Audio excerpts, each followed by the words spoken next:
Coming up on today's episode of the Money Pants podcast, 5 simple tips to decluttering your home, what to do with an overabundance of clothes, and confiscation. Does it even work? But first, the joke of the day. So I'm trying that Japanese decluttering trend where you hold each thing you own and throw it out if it doesn't bring you joy. So far, I've thrown out all the vegetables and the electric bill.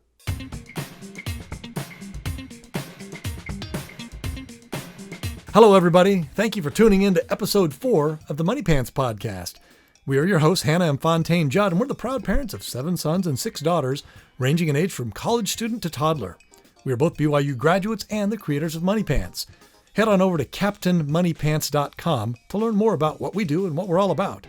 Today's topic is decluttering the home. Less is more. So I think to start off, you had that experience with the lady who was giving you all the clothes. Yeah. A couple years back, our family ran into a financial crisis, and it was pretty bad because it looked like we were going to lose our house. We were having trouble paying the basic bills, that sort of thing. So we didn't have money for clothes or anything like any extras. There was not any money for that at all. Thankfully, I had friends who gave me clothes and hand-me-downs and stuff like that, and that helped out so much. But there was this one friend in particular who would give me clothes for one of my kids, and the clothes were brand new. They were super nice, and she just gave me a ton of clothes, like a ton. And I was like, it was incredible. But then she kept giving me more and more and more. But they were all like in pristine condition, brand new, Really nice, name brand, super nice. And so soon, she wasn't just dressing one child with the one child's hand-me-downs. I had 4 kids wearing these clothes, and pretty soon all their drawers were just brimming full of clothes. They had like 50 pairs of shoes. There were just clothes coming out of their closet. We didn't have enough hangers to hang them up. But and I needed to get rid of some of them, but I couldn't do it because I was so worried about finances. I was having I just couldn't get myself to throw away any of the clothes. But it became worse because pretty soon it got to the point where there were little boy clothes strewn all through my yard, all through the house. And my 3-year-old slept in the room, and a lot of times he would yank the clothes out of the drawers or off hangers and mix them into the dirty clothes baskets.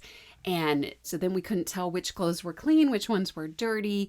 And then these were little boys. Sometimes they'd put like a wet pair of swim trunks stuffed in the middle of there. And then wet by something else? Yeah, wet by something else. Yeah, I wasn't trying to be gross. But anyway, and so soon like a lot of the clothes started getting ruined. And so I felt really bad that they were getting stepped on, they were getting ruined. And on laundry day, instead of having like 1 or 2 baskets of laundry, I would have 8 baskets of laundry just brimming over.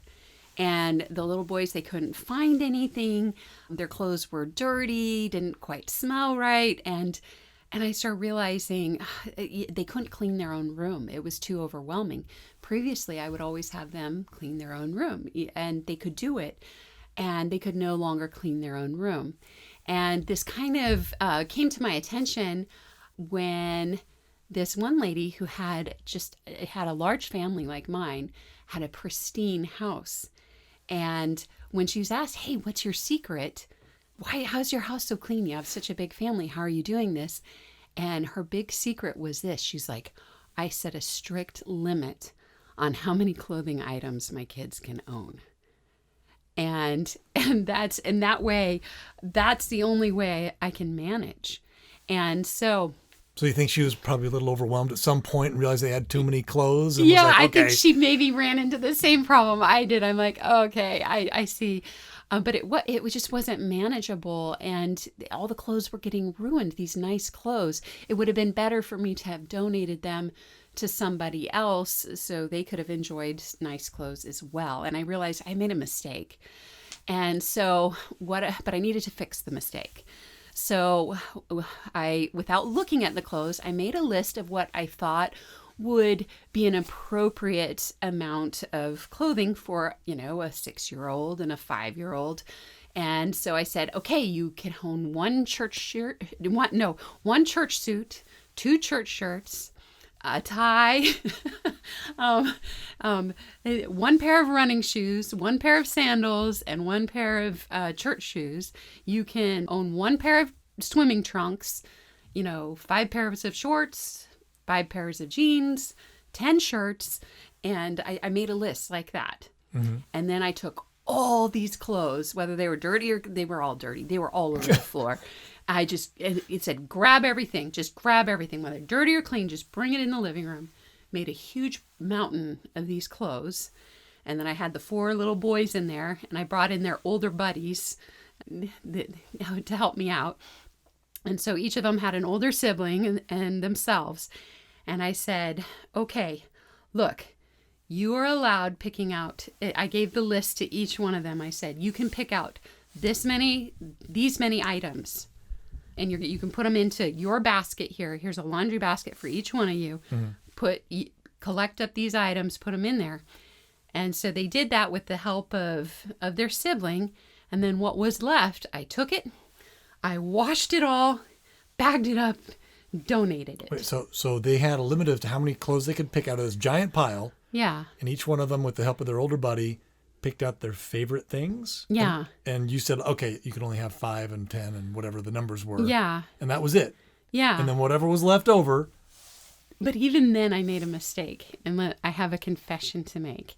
And I had forgotten a lesson I had learned previously. And I know you're looking at me. I made a mistake. My son, Royal, was picking out clothes, and he has different taste in clothes than I do. Oh, no. And one of the rules was, hey, you can't pick out anything stained or torn. Right. So that eliminated some of it. A lot of their favorite clothes were stained and torn because that's what they like to wear. But some of the clothes that I thought were nice looking were not his favorite things. And when I was washing them and I'm like, I can't throw that away. And I put it back in. And you want to know what? They noticed. They're like, hey, I got rid of that shirt. That was back in. And I bring this up because I knew better, but I had forgotten a lesson I had learned a long, long time ago. When my older kids were little, things had also gotten kind of cluttered. And we hadn't developed money pants when my older kids were younger, and I would buy all their clothes for them. I would shop. Wait, time out. We've been using this since Tia was 2. Yeah, but it wasn't to the extent. Right, it wasn't as organized as developed as it is now. But we've been using this for almost 20 years. We've been using the basic concept, but it wasn't developed yet to that point. Okay, sure. And so just wanted to clarify. The older there. kids were toddlers. Wait. Maybe you weren't using it. But. No.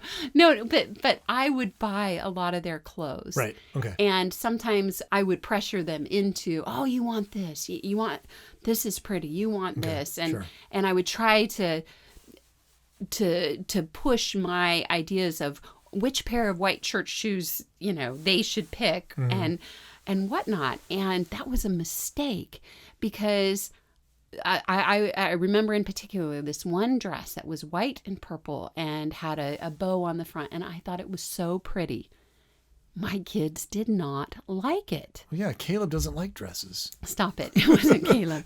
Anyways, I had this dress in the closet, and they just did not like it.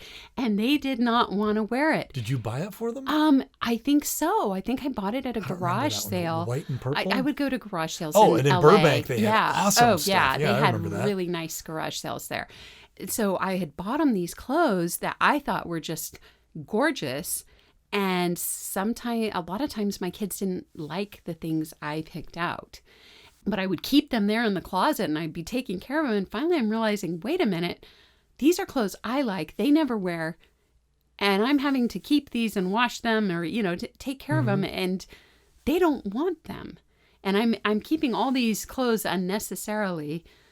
And they're not actually clothes my kids like or are excited about. So with money pants, one of the great things is your kid has to earn money for their clothing. So when, it's time to buy a swimsuit, they've saved up, the $30-$40 for a swimsuit, and they go and they pick out their swimsuit. And, you still set the guidelines of, okay, no 2-piece swimsuits, or, no tea bags, guys. No bikinis, please. Yeah. You still have the rules for your family, but within those rules, they pick out which swimsuit they like. It works better because they actually like the things. Whereas if I know, like when I was a kid, my mom would always buy me my clothes, and she'd be like, I'd go shopping with her. She'd be like, hey, do you like this shirt? Do you want me to buy it for you? Do you want me to buy it for you? I'm like, yeah, sure. And a lot of times I would say sure and end up with clothes I didn't really like. But it changes things when, I had to earn that $40. Am I willing to spend my $40 on that shirt? No. So what you're saying is, the directed spending video, which I love. I think that's awesome. That we did several years ago. Mm-hmm. It's still good. I watched it the other day, and what you're saying is right in line with where Superstar's there, and you're taking them her shoe shopping. Mm-hmm. And a couple of thoughts. First, what she's willing to buy because it's her money really changes. If you were the one buying it, she'd be like, oh, yeah, sure, I'll buy that. That's great. I like it. Versus if she's the one buying it, she's a lot more picky. Yeah, way more picky. But the second thing I thought was really interesting is the style of what she liked was totally different from what I thought she would like. Mm-hmm. Where I remember you pulling down a pair of like these pink boots, and I'm like, oh, those are so tacky. And she's like, ooh, I like those.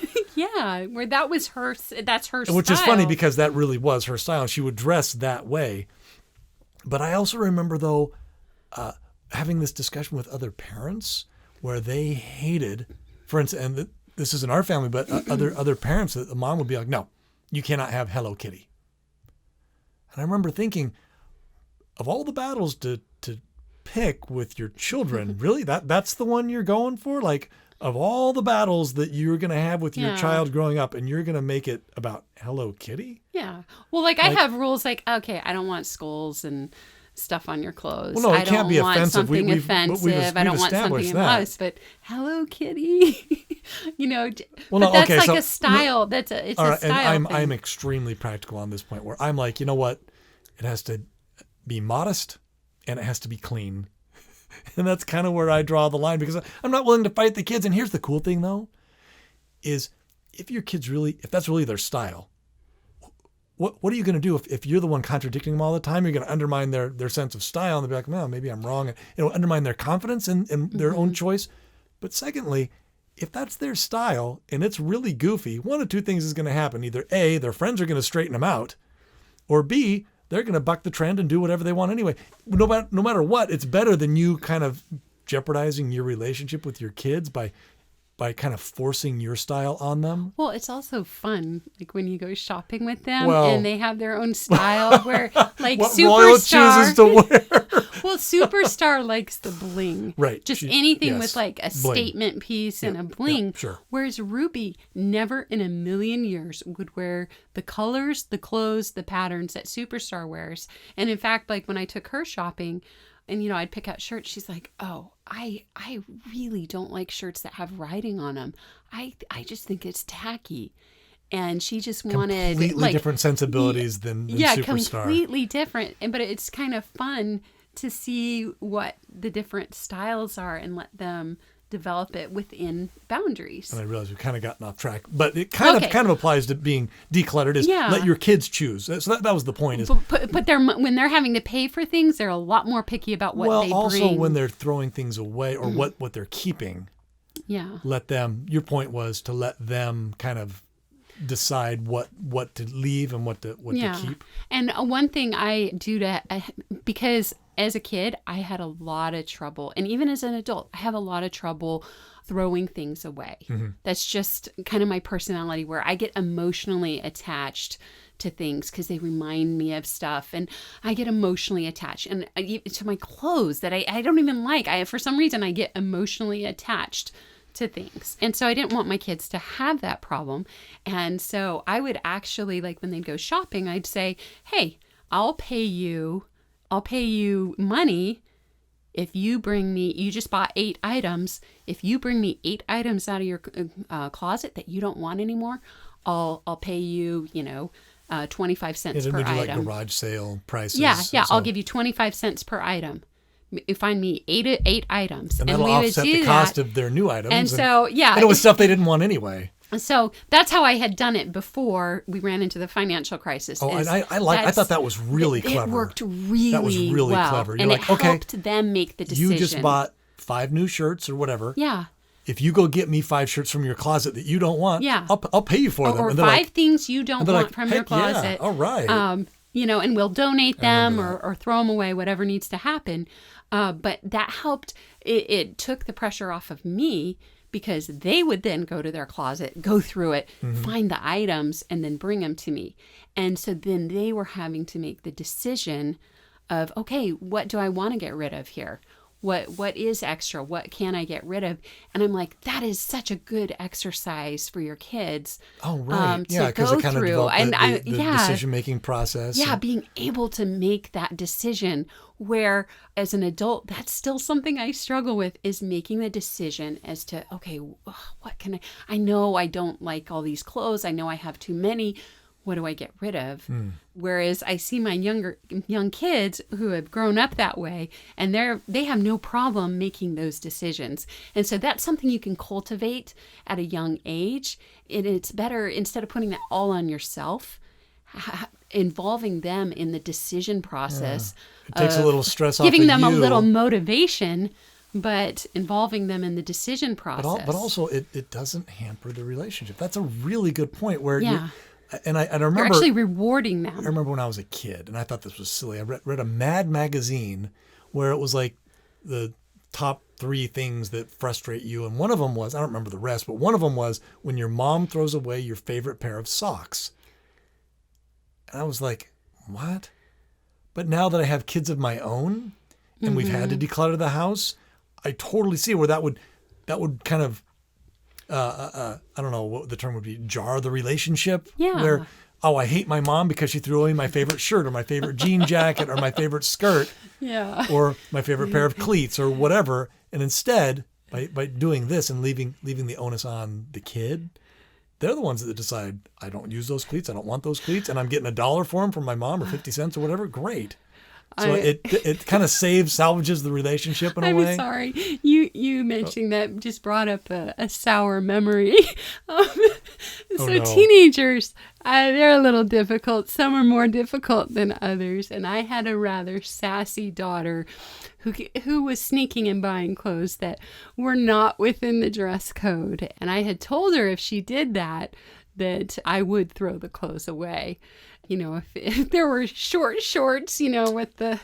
what do you call them? Booty poppers or yes. something? If I found those, they were going to the booty trash. shorts, I think you call them, And so I found them, and she found out I threw them away. And I'm like, yeah, of course I did. And the next thing I knew, she went to my closet, grabbed all my clothes out of the closet, threw them in a bag, and hid my clothes from me. And I was like... I don't know. I don't like teenage. Well, no. What? It's come out. The word is out. You have 5 teenagers. You don't like any of them? No. I'm just joking. But you can run into problems. She was being a stinker. I don't have the answer for everything, but it helps not to get in if you can avoid confrontation. Like power struggles. Struggle, yes. If you can avoid power struggles, do it. But yeah, good luck. Anyway, but sorry, for some reason that brought up that memory. Trauma. Okay. Blood pressure spikes. Okay. Anyway, more thoughts along the lines of decluttering and this idea that less is more.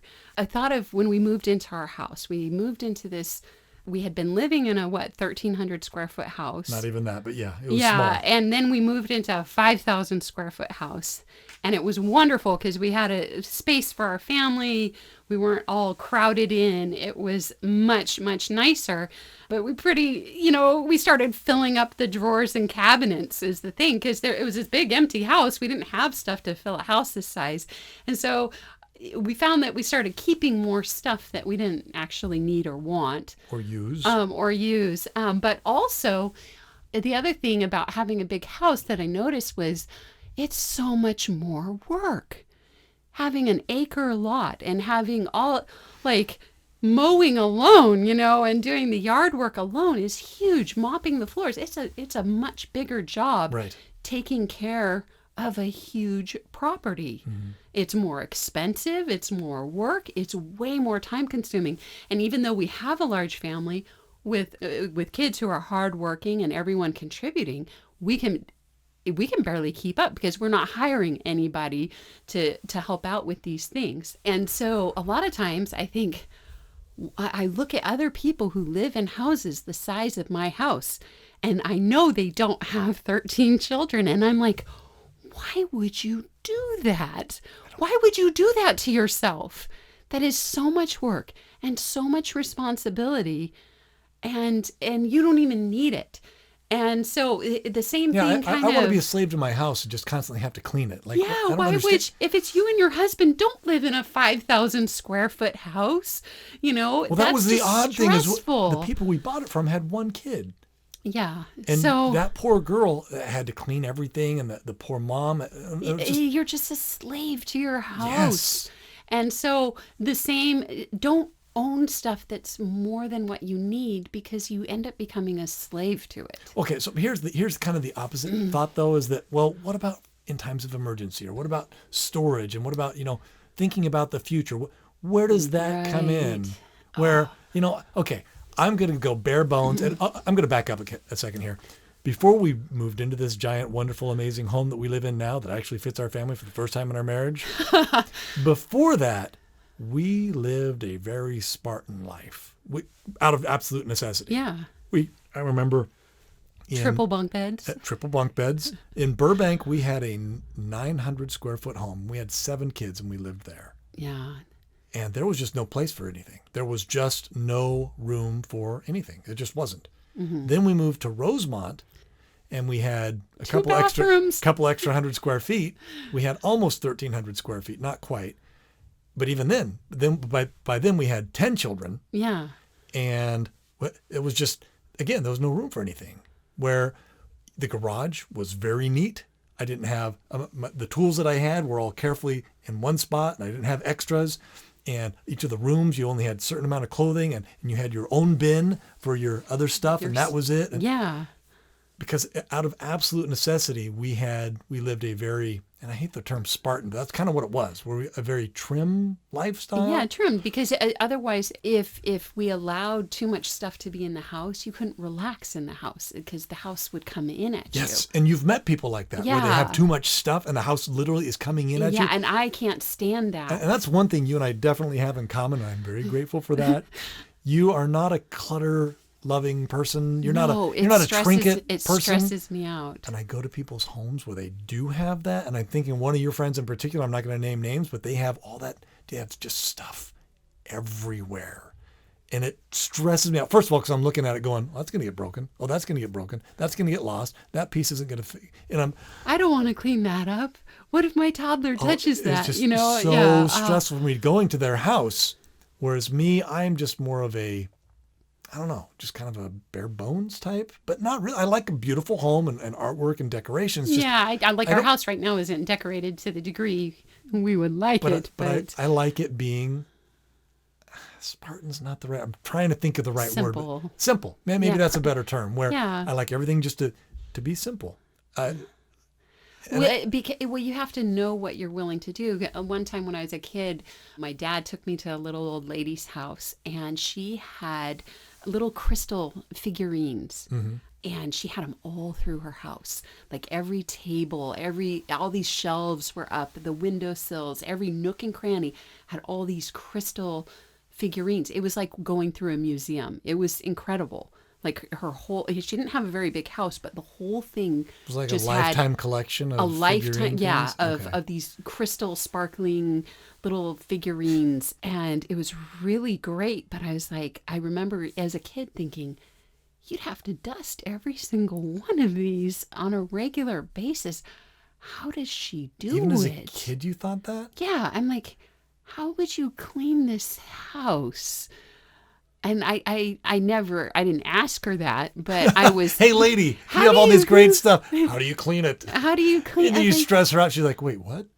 I have to I clean know, it? yeah, No, but yeah, you know no, she yeah. did, right? She took She meticulous did, care of all yeah. these things. Yeah. Because it was, but so you have to find the balance of what you're willing to do. If you are low energy, or maybe you don't want, you want to do other things than clean your house, the big secret is don't have so much stuff.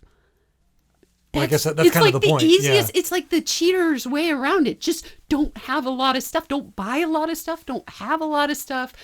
And then you don't have to clean a lot of stuff and organize a lot of stuff. You just keep it trim. But I want to go back to this other concept that we were talking about a minute ago where, for some people, and we talked about this in a previous podcast about hoarders, where some people having stuff makes them feel secure. But there's also just that mentality of I'm being wise, where I know you have this issue where your weight fluctuates a lot because you're pregnant, then you're nursing, then you're not pregnant, and your weight fluctuates. That is one of the challenges I have, where I'm like, none of these clothes fit me, but they might in 6 months. None of these clothes fit me. Like at any given time, only about a fourth of my closet actually fits me. And so do you keep those other clothes, or is it dumb to get rid of them? I know. So this is something that I've had to deal with and try to figure out, because I'm like, this is a problem. And here are a couple things I've figured out. Sometimes, like, I'll keep jeans. Like, for a long time, I had a whole bunch of size 6 jeans. Mm-hmm. And I haven't fit in size 6 for a while. But anyway, I was at a size 12 or so a couple years back. And then I got down to 10 and back up to 12 and 10 and then 8. And anyway, but I was holding on to these size 6 pants for a long time because they looked really good on me when I fit in them. And I'm like, okay, but I'll need them when I fit into them again. Mm-hmm. Well, at one point, I finally fit into them again. And when I fit into them, I just started laughing. They were so out of style. I wouldn't be caught dead in those pants.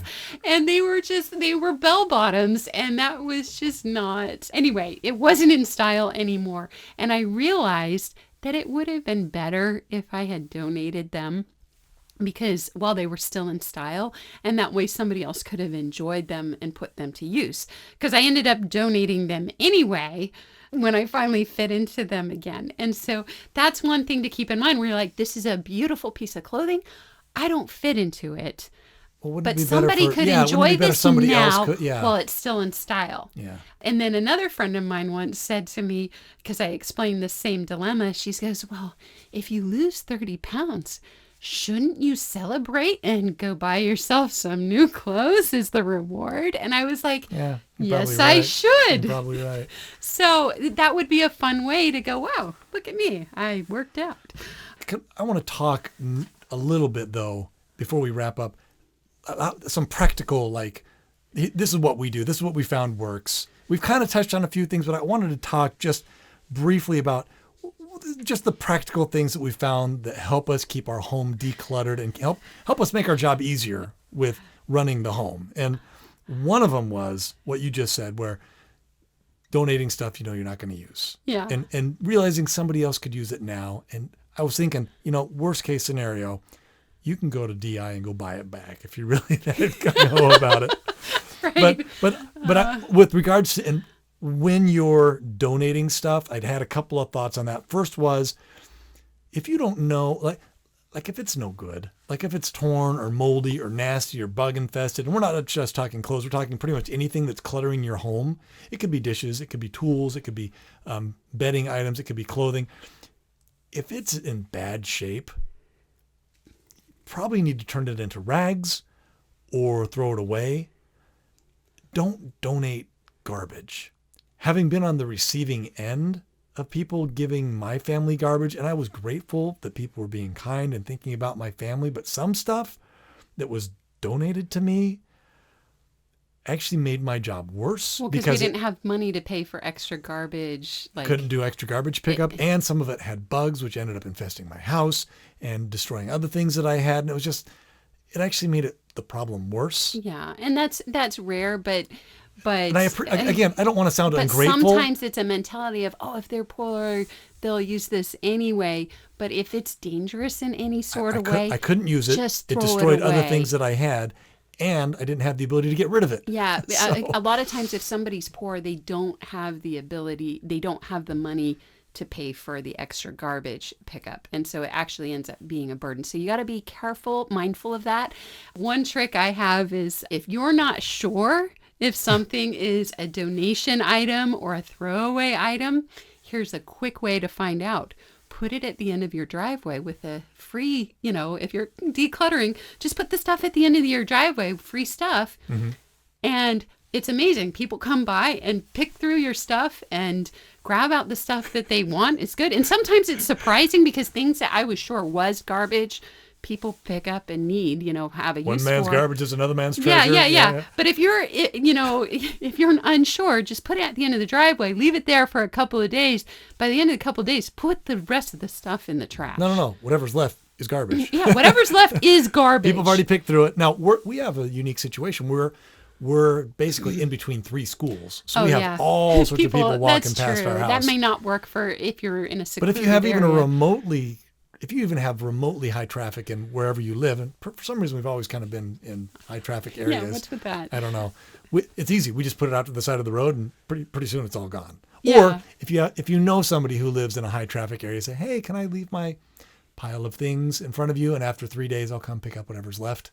Yeah. Just an idea. You can ask. Because that works really well. Yeah. And that way you go, oh, somebody had a use for that. And it makes you feel better. Another thing that kind of makes me feel better is sometimes I'm like, there's that nagging feeling of, what if I need this? What if I need this again in the future? And I tell myself, I say, you know what? This is going to go to bless somebody else's life right now. And I'm donating it to this charity. If I need something, God will bless me. Somebody else will probably step in and bless me. And that has been my experience where I pray for help from God and somebody steps in and goes, hey, I have an extra stroller, and where, out of the blue. Yeah. So just kind of take that leap of faith of, hey, if I donate and am generous. Well, even if you don't believe in God, maybe you believe in karma. And I happen to believe in karma, where the good that you send out comes back to you. So if you're helping somebody else out, someone's bound to help you out. That's the way of the universe. Yeah. So when we were preparing for this podcast, I did a quick Google search of ideas for organizing or decluttering. Uh-huh. I didn't find great stuff, honestly. So I went and got Trixie, our daughter. I said, honey, because I'd always pull her into my room for help decluttering my closet. I said, what's your big secret to helping people declutter their clothes? Because other people use her help as well. In fact, some people hire her to help them. And she goes, well, the number one thing that I notice helps people is if you sit with them, you hold up the pieces of clothing and you say, do you even wear this? And she goes, a lot of times they're like, no. And then if they don't wear it, you put it in the donation pile. So that's her number one question with decluttering clothes is, do you even wear this? Another trick though is like and I like this one. If you've ever gone a while without doing your laundry. Oh yeah, this was Trixie's other point. Yeah. If you ever go a while without doing your laundry and then you need to go find some clothes because you're invited to something or you have some activity you need to go, and you suddenly find yourself rifling through your laundry rather than what's hanging up in your closet, that's a good sign that whatever's hanging up in your closet isn't something you're going to wear, and you should probably get rid of it. Yeah, true. Because whatever's left over in your closet, say it's been 3 weeks since you've done your laundry, whatever's left hanging up in your closet probably could go, because that's stuff you're not going to wear. You don't use it. And if you find that the stuff still hanging up in your closet is less attractive than this dirty stuff that's in your laundry, then definitely get rid of the stuff that's hanging up in your closet. That's a good trick. Yeah. Don't do your laundry for 3 weeks. Yeah. You didn't hear that. You didn't hear that here, though. You'll know what it is you should get rid of. Let's see. Her other thing was, when you are deciding what to get rid of. Oh yeah, like she was helping Caleb get rid of his clothing. Who has a problem with getting rid of stuff. And so she would help him. She'd have him put all his shirts in a pile, all his pants in a pile, all his socks in a pile. And then from each pile, decide what to get rid of. That way, he doesn't get rid of a whole bunch of stuff and realize, oops, I don't have any shirts left.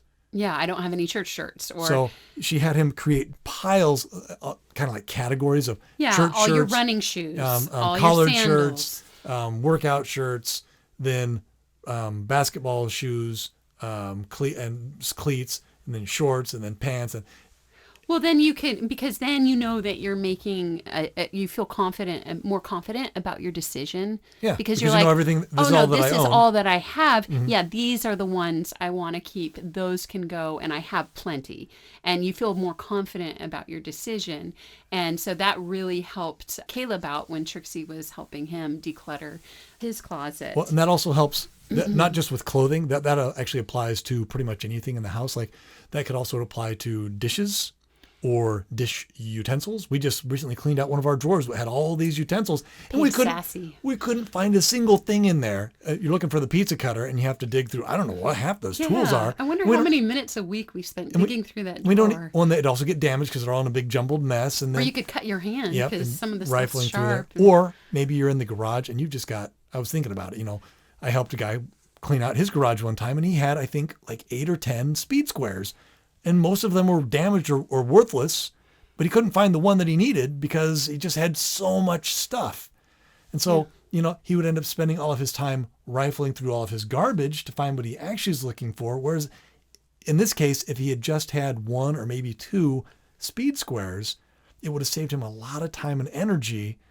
And that's what you mean by when you say less is more. Having less tools would actually give him more time and save him time and energy, and he'd be more productive because he would actually be able to find the things that he's looking for. Well, I noticed when I cleaned out the kids' room and they had less clothes, they were actually better dressed. Because they could find what they were looking for? They had cleaner clothes on. They had nicer clothes because they could find their clothes and they could take care of them. And so less was definitely more. What about Sandy Ajax? Yeah, okay. So my friend Sandy, she, at least I think this was Sandy who told me We'll give her credit anyway. We're going to give Sandy credit. She's awesome. She had older kids, and one thing is she would keep a laundry hamper in the hallway by all the bedrooms. So when people were cleaning their rooms, they could toss stuff that they no longer wanted in this hamper. So it kind of prevented it was an easy access, because how many times are you cleaning your room and you're like, oh, the donation things on the other side of the house in the closet up in the attic, right. And so you're like, it's not worth it. I'll just put this away. Whereas put it back in the laundry back in the closet. It was easy access. So if you have older kids, like probably 5 and up, that's, I think, a really good idea. So like a dedicated donation pile? Yeah. It was a hamper in her hallway that was for, hey, if you have something in your room that you're not using or that you're not using, anymore. Put it in here. I like that. So it just kind of helped keep on top of the clutter.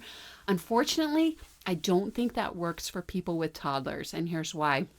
If you have a fun hamper in your closet, all little toddlers love sticking things in there, and so you would end up donate your favorite things, all your jewelry, or you'd constantly having to go through it, making sure that things weren't in there that weren't supposed to be in there, or they'd be pulling stuff out that you had decided already to donate. So for toddlers, do put it in a closet that's not quite as accessible. Right. But for older kids, it is smarter. I think Sandy's approach for older kids, and she was very organized, and she was with it. Yeah, she was a very nice housekeeper. So one other tip for if you're decluttering your closet, I find that it's very helpful to have a support person there with you, and because a lot of times they see you wear your clothes, and they can tell you if something's flattering or not. They can give you feedback. Like if you're not sure, that the support person kind of gives you the confidence to throw something away or to keep it. One example of this was I was packing for college, and I wanted to look great at college. I was going to be dating and all this, and I was packing up my best outfits, and I was packing this one shirt that was kind of a boxy shirt that was made out of red plaid, and it had these matching shorts that went to my knees that were had the same red plaid. You can imagine how unattractive this is, but it had a bright red collar. And I really liked the outfit because I thought the red on the collar really complemented my skin tone. And so I would wear it all the time. And it was one of my go-to outfits. And as I was packing for college, my mom was there. And I said, oh, and then I'm taking this. And she goes, oh, don't. Dad hates it when you wear that outfit. And I'm like, what? And she's like, oh, yeah. It honey, it makes you look like 30, 40 pounds heavier than what you are. It's just not flattering. And I was like, what? I had no idea. And of course I didn't want to take it because I wanted to look cute. I wanted to look attractive. But of course I was thinking, why didn't you guys tell me this sooner? But I've been wearing this for the last year. I found that a lot of times, even people with good style, where like my daughter Trixie has great style, but she was going through her clothes and me and my other daughter were in there and she had this one shirt and we're like, yeah, the shirt looks good on you, but that color just makes it, every time you wear it, it makes you look so pale. And she never realized that it pulled the color from her face that much. And so it was helpful to her just to have, people who loved her, or like just that little bit of, hey, support. A little support of finding the stuff that actually was worth keeping, that did make her look the best. And so if you have a friend that you trust, their judgment, because sometimes your friends have bad taste, and it's unfortunate, but you have to have somebody whose judgment you trust.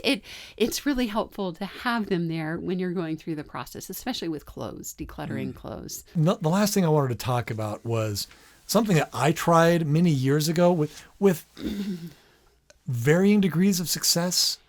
And this was back when we still lived in a much smaller house. So we had to be very strict about what people could have. And when people left stuff out, it didn't work. Because if we had 10 children, so 12 people total living in this little tiny house. If every one of them left one thing out, that's 12 items of clothing in every room, and it would get overwhelming very quickly. And so I implemented what we called confiscation, where I would announce, okay, guys, I'm going to be confiscating at the end of the day anything that's left. And this is how it would work. I would announce to the kids, the whole family, I was going to do confiscation. And what that meant was at the prescribed time, so it was like, I would say, I'm going to do confiscation when I get home from work at 5. I would go with a big garbage bag, and anything that was left out that wasn't where it was supposed to be, I would put it into the garbage bag. And it was confiscated. And then the kids could either A, buy it back if they really wanted it, or it would get donated to either the garbage can, if it was garbage, or it would get donated to, like Deseret Industries or Goodwill. I thought it was great. And let me put it this way. As a dad, I was like, this is awesome. I announce that confiscation is going to happen, and then it happens. And what would happen was I would announce confiscation, and then the kids would race. They'd be like, oh, confiscation. And they'd race around the house trying to find what was theirs. And the cool thing is that everything that they didn't want was the stuff that was left out. And so anything they wanted, they put away. I didn't have to put it away. And then whatever was left over, I knew I could donate without having to worry about it. I wouldn't upset anybody, and the house was clean, and I decluttered the house, and it was like, boom, like super awesome. The problem is it doesn't work quite as well if you have a large house where things get spread out. Because kids couldn't find. Well, that was one of the complaints afterwards, is like, well, I didn't know you were confiscating that, Dad. And I remember that happening a couple of times. I didn't know that was still out, and because or the house he got into so my big. room and left that out, and I didn't even know it was there. Yeah. And so it didn't quite work, but I think I think it worked for the smaller house. For the smaller house, it did, but for the bigger house, it just hasn't worked out. It hasn't worked as well with a bigger house. So maybe if you have a small home and or only a couple of kids, it's actually very effective. You announce to them, hey, we're doing confiscation. And they're like, well, I don't care about that anyway. I'll just leave it out and Dad will take care of it. It's like a win-win where the kid doesn't have to worry about it. The dad doesn't have to worry about it.